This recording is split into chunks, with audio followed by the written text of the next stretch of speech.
നമ്മുടെ റെഡ് ക്ലോ ക്രേഫിഷിൻ്റെ മുട്ടകൾ വിരിഞ്ഞ് കുഞ്ഞുങ്ങളൊക്കെ കുറച്ചൊക്കെ ഈ ഒരു ഫീമെയിലിൻ്റെ വാലിൻ്റെ അടിയിൽ നിന്ന് പുറത്തേക്ക് വന്നിട്ടുണ്ട്. ആ PVCയുടെ മുകളിൽ ശ്രദ്ധിച്ച് നോക്കിയാൽ നിങ്ങൾക്ക് കാണാം കുറേ കുഞ്ഞുങ്ങൾ ഇരിക്കുന്നുണ്ട്. ഇനിയും കുറേ കുഞ്ഞുങ്ങൾ ഈ ഒരു ഫീമെയിലിൻ്റെ വാലിൻ്റെ അടിയിൽ നിന്ന് പുറത്തേക്ക് വരാനുണ്ട്. നമ്മൾ പതുക്കെ സൗണ്ടൊന്നും ഉണ്ടാക്കാതെ വന്ന് ഈ നെറ്റ് പതുക്കെ ഒന്ന് പൊക്കിയിട്ടാണ് നോക്കുന്നത് കേട്ടോ. നമ്മൾ എന്തെങ്കിലും സൗണ്ടൊക്കെ ഉണ്ടാക്കി കഴിഞ്ഞാൽ ഈ ഫീമെയിലെ കുഞ്ഞുങ്ങളൊക്കെ അങ്ങോട്ടും ഇങ്ങോട്ടും പോകും എന്നുള്ളത് കൊണ്ടാണ് നമ്മൾ ഇങ്ങനെ അധികം ഡിസ്റ്റർബ് ചെയ്യാതെ നോക്കുന്നത്. കുറച്ച് ദിവസം മുമ്പ് ഞാൻ പറഞ്ഞിട്ടുണ്ടായിരുന്നു ഇവരുടെ കുഞ്ഞുങ്ങളെ നമുക്ക് സെപ്പറേറ്റ് ചെയ്യേണ്ടതുണ്ട്. അപ്പോൾ നമ്മൾ 1-2 ദിവസത്തിനുള്ളിൽ ഇതിലെ വാട്ടർ ചേഞ്ച് ചെയ്യും. അപ്പോൾ നമ്മൾ പറ്റാവുന്ന കുഞ്ഞുങ്ങളെ എല്ലാം പിടിച്ചു മാറ്റും. കുഞ്ഞുങ്ങളെ നിങ്ങൾ കാണുന്നുണ്ട് എന്ന് വിചാരിക്കുന്നു. ആ PVCയുടെ മുകളിൽ ചെറിയ പൊട്ട് പോലെ ഒരു സംഭവം അങ്ങോട്ടും ഇങ്ങോട്ടൊക്കെ നീങ്ങുന്നത് കാണുന്നില്ലേ, അതെല്ലാം കുഞ്ഞുങ്ങളാണ്. പിന്നെ ഏറ്റവും അധികം കുഞ്ഞുങ്ങൾ ഇരിക്കുന്നത് ഈ PVCയുടെ ഉള്ളിലും സൈഡിലൊക്കെ ആയിട്ടാണ്.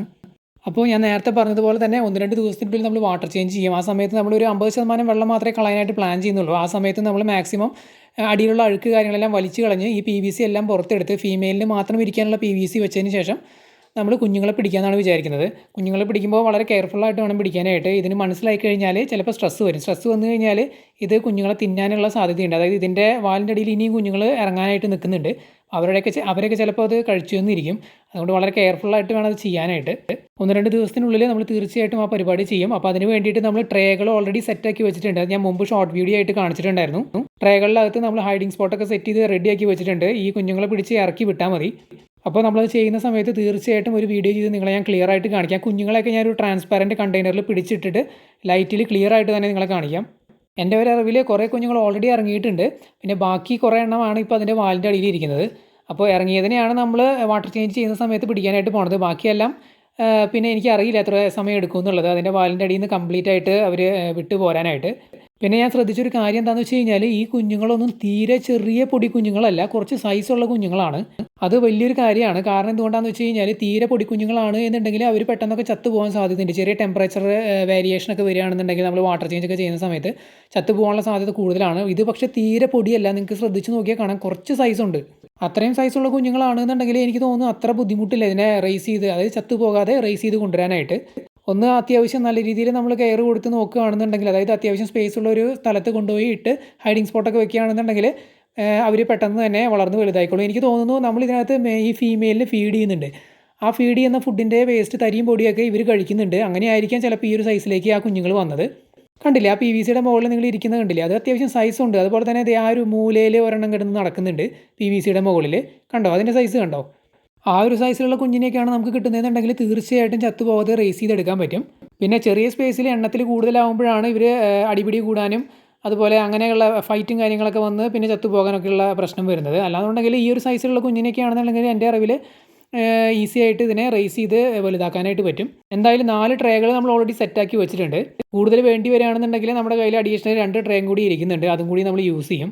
കാരണം പലതും പല സൈസിലാണ് ഇറങ്ങാനായിട്ട് സാധ്യത. അപ്പോൾ വലുതായി വരുന്നതിനനുസരിച്ച് ഒരേ സൈസിലുള്ളതിനെ ഒരേ ടാങ്കിൽ അല്ലെങ്കിൽ ട്രേകളിൽ ഇടാനാണ് നമ്മൾ പ്ലാൻ ചെയ്യുന്നത്. അങ്ങനെയാകുമ്പോൾ വലുത് ചെറുതിനെ അറ്റാക്ക് ചെയ്ത് കഴിക്കുന്ന അത്തരം പ്രശ്നങ്ങളൊക്കെ ഒഴിവാക്കാൻ പറ്റും. എന്തായാലും നമ്മുടെ ഈ ഒരു റെഡ് ക്ലോ ക്രേഫിഷിൻ്റെ ബ്രീഡിങ് സക്സസ്ഫുൾ ആയി. ഇതേപോലെ കുഞ്ഞുങ്ങൾ നിറച്ചിറങ്ങി.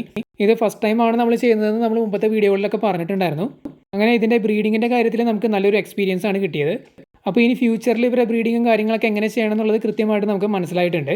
നമ്മൾ ഇവരെക്കുറിച്ച് ചെയ്ത എല്ലാ വീഡിയോകളും, അതായത് നമ്മളിവരെ ചെറിയ സൈസിലാണ് വാങ്ങിയത്, ആ സൈസ് മുതൽ നമ്മൾ വളർത്തിയ സംഭവങ്ങളെല്ലാം നമ്മൾ വീഡിയോ ആയിട്ട് ചെയ്തിട്ടുണ്ട്.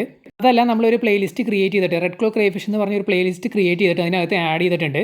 നിങ്ങൾക്ക് ആർക്കെങ്കിലും ഇതിനെ വാങ്ങി വളർത്താൻ ആഗ്രഹമുണ്ട് എന്നുണ്ടെങ്കിൽ, ഇതിനെക്കുറിച്ച് കൂടുതൽ അറിയാനും അങ്ങനെയൊക്കെ ആഗ്രഹമുള്ളവരാണെന്നുണ്ടെങ്കിൽ ആ ഒരു പ്ലേലിസ്റ്റ് നിങ്ങൾക്ക് ചെക്ക് ചെയ്യാവുന്നതാണ്. നമ്മുടെ ചാനലിൽ കയറിയിട്ട് പ്ലേലിസ്റ്റ് എന്ന് പറഞ്ഞാൽ ആ ഒരു ടാബ് ചെക്ക് ചെയ്താൽ മതി. അതിനകത്ത് റെഡ് ക്ലോ ക്രേഫിഷ് എന്ന് പറഞ്ഞ പ്ലേലിസ്റ്റ് കിടക്കുന്നുണ്ടാവും. അത് ക്ലിക്ക് ചെയ്ത് കഴിഞ്ഞാൽ നമ്മൾ ഇതുവരെ ചെയ്ത എല്ലാ വീഡിയോസും അതിനകത്ത് നിങ്ങൾക്ക് ഒരുമിച്ച് കിട്ടും. അതായത് നിങ്ങൾക്ക് ഹോം ടാബിൽ പോയിട്ട് ഇങ്ങനെ സെർച്ച് ചെയ്ത് സ്ക്രോൾ ചെയ്യേണ്ട ആവശ്യമൊന്നുമില്ല. ജസ്റ്റ് ആ ഒരു പ്ലേലിസ്റ്റ് എടുത്തിട്ട് ക്ലിക്ക് ചെയ്ത് കഴിഞ്ഞ് കഴിഞ്ഞാൽ അതിനകത്ത് എല്ലാ വീഡിയോസും നിങ്ങൾക്ക് ഒരുമിച്ച് കിട്ടും. പിന്നെ നമ്മൾ മുമ്പ് പറഞ്ഞിട്ടുണ്ടായിരുന്നു, അതായത് ഫീമെയിലിന് സ്ട്രെസ്സ് വരികയാണെന്നുണ്ടെങ്കിൽ അത് അതിൻ്റെ കുഞ്ഞുങ്ങളെ തന്നെ തിന്നാൻ സാധ്യതയുണ്ട്. പക്ഷേ നമ്മൾ ഇതുവരെ നോട്ടീസ് ചെയ്തിട്ട് നമ്മൾ അങ്ങനെയൊന്നും കണ്ടില്ല കേട്ടോ. അതിൻ്റെ കയ്യിൻ്റെ തൊട്ടടുത്ത് തന്നെ ഒരു ചെറിയ കുഞ്ഞിരിക്കുന്നുണ്ട്. അതൊന്നും ചെയ്യുന്നില്ല. ഭയങ്കര കെയർഫുള്ളും നല്ല എന്താ പറയുക, നല്ല കെയർഫുള്ളായിട്ട് തന്നെ ഗാർഡ് ചെയ്യുന്നുണ്ട്. നമ്മൾ ചില സമയത്തൊക്കെ കൈ അതിനെ വെള്ളത്തിലേക്ക് കൊണ്ടുവരാനായിട്ട് പോകുന്ന എന്തെങ്കിലുമൊക്കെ ചെക്ക് ചെയ്യാനായിട്ട് കൈ കൊണ്ടുവരുന്ന നേരത്തെ ഇത് പതുക്കെ അതിനടുത്ത് നമ്മുടെ കൈൻ്റെ അടുത്തേക്കൊക്കെ വരുന്നുണ്ട്. ചിലപ്പോൾ കുഞ്ഞുങ്ങളെ നമ്മൾ എടുക്കാനാണ് അങ്ങനെയൊക്കെ വിചാരിച്ചായിരിക്കും ഇത് നമ്മുടെ അടുത്തേക്ക് വരുന്നത്. അപ്പോൾ നല്ല രീതിയിൽ തന്നെ ഗാർഡ് ചെയ്യുന്നുണ്ട്. ഏതെങ്കിലും കാരണവശാൽ സ്ട്രെസ്സ് വരികയാണെങ്കിൽ മാത്രമാണ് ഇത് കുഞ്ഞുങ്ങളെ കഴിക്കുന്നത്. അല്ലാത്ത സാഹചര്യത്തിലൊന്നും ഇത് കുഞ്ഞുങ്ങളെ കഴിക്കില്ല. ഇതിൻ്റെ വാലിൻ്റെ അടിയിൽ ഇപ്പോഴും കുഞ്ഞുങ്ങൾ ഇരിക്കുന്നുണ്ട്. നിങ്ങൾ ശ്രദ്ധിച്ച് നോക്കിയാൽ കാണാം. പിന്നെ ഇതിൻ്റെ മുട്ടകൾ വിരിയാനായിട്ട് എടുത്ത സമയം എന്ന് പറയുന്നത് ഏകദേശം 45 ദിവസമാണ്. പൊതുവെ പറയുന്നത് ഒരു 50 മുതൽ 55 ദിവസമൊക്കെയാണ്. നമുക്ക് അത്രയും ദിവസം എടുത്തില്ല. മുട്ട ഇട്ടു എന്ന് നമുക്ക് മനസ്സിലായതിന് ശേഷം നമ്മൾ ഇതിനെ സെപ്പറേറ്റ് ഇതുപോലെ ഇടുകയാണ് ചെയ്തത്. അപ്പോഴും നമുക്കത്ര ഉറപ്പൊന്നുമില്ല ഈ ഒരു മുട്ടകൾ വിരിയും എന്നുള്ള കാര്യം. കാരണം ഇത് നമ്മൾ ഫസ്റ്റ് ടൈമാണ് ചെയ്യുന്നത്. കാരണം മുട്ടകൾ വിരിയാതിരിക്കാനായിട്ട് കുറേ കാരണങ്ങളുണ്ട്. വെള്ളത്തിൽ എന്തെങ്കിലും ഇൻഫെക്ഷൻ പോലെയൊക്കെ വന്നു കഴിഞ്ഞ് കഴിഞ്ഞാൽ, അല്ലെങ്കിൽ ഫംഗസ് ഒക്കെ വന്നു കഴിഞ്ഞാൽ ഈ മുട്ടകളിൽ അത് ബാധിക്കും. അതുപോലെ തന്നെ ടെമ്പറേച്ചർ കറക്റ്റായിട്ട് വന്നില്ല എന്നുണ്ടെങ്കിലും മുട്ട വിരിയാനുള്ള സാധ്യതകൾ കുറവാണ്.